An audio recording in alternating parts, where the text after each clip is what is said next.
بسم الله الرحمن الرحيم قل أوحي إلي أنه استمع نفر من الجن فقالوا إنا سمعنا قرآنا عجبا يهدي إلى الرشد فآمنا به ولن نشرك بربنا أحدا وأنه تعالى جد ربنا ما اتخذ صاحبة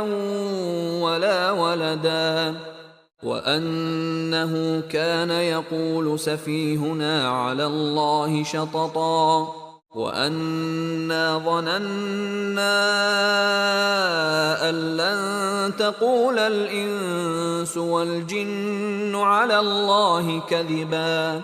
وأنه كان رجال من الإنس يعوذون برجال من الجن فزادوهم رهقا وأنهم ظنوا كما ظننتم أن لن يبعث الله أحدا وأنا لمسنا السماء فوجدناها ملئت حرسا شديدا وشهبا وأنا كنا نقعد منها مقاعد للسمع فمن يستمع الآن يجد له شهابا رصدا وأنا لا ندري أشر أريد بمن في الأرض أم أراد بهم ربهم رشدا وأنا منا الصالحون ومنا دون ذلك كنا طرائق قددا وأنا ظننا أن لن نعجز الله في الأرض ولن نعجزه هربا وأنا لما سمعنا الهدى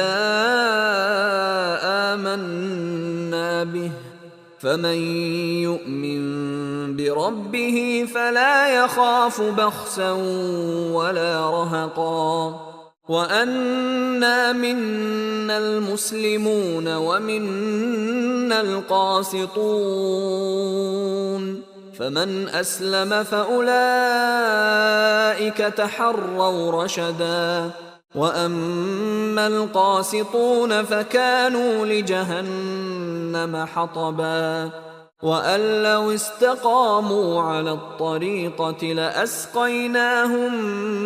ماء غدقا لنفتنهم فيه ومن يعرض عن ذكر ربه يسلكه عذابا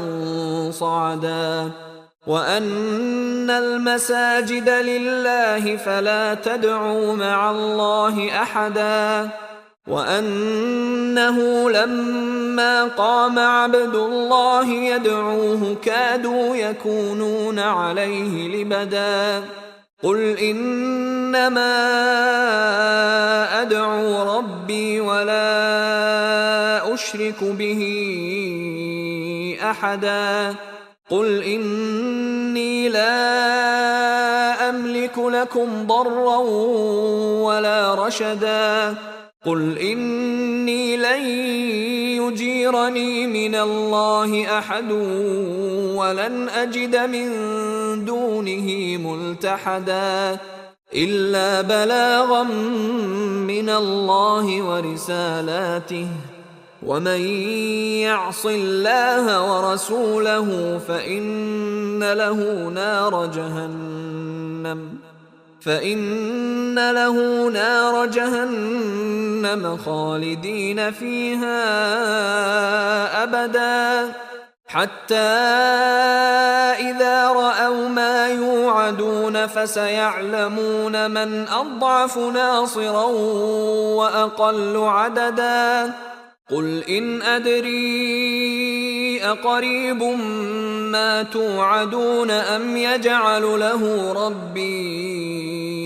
أمدا عالم الغيب فلا يظهر على غيبه أحدا إلا من ارتضى من رسول فإنه يسلك من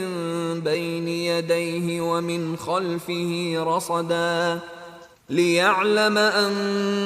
قد أبلغوا رسالات ربهم وأحاط بما لديهم وأحصى كل شيء عددا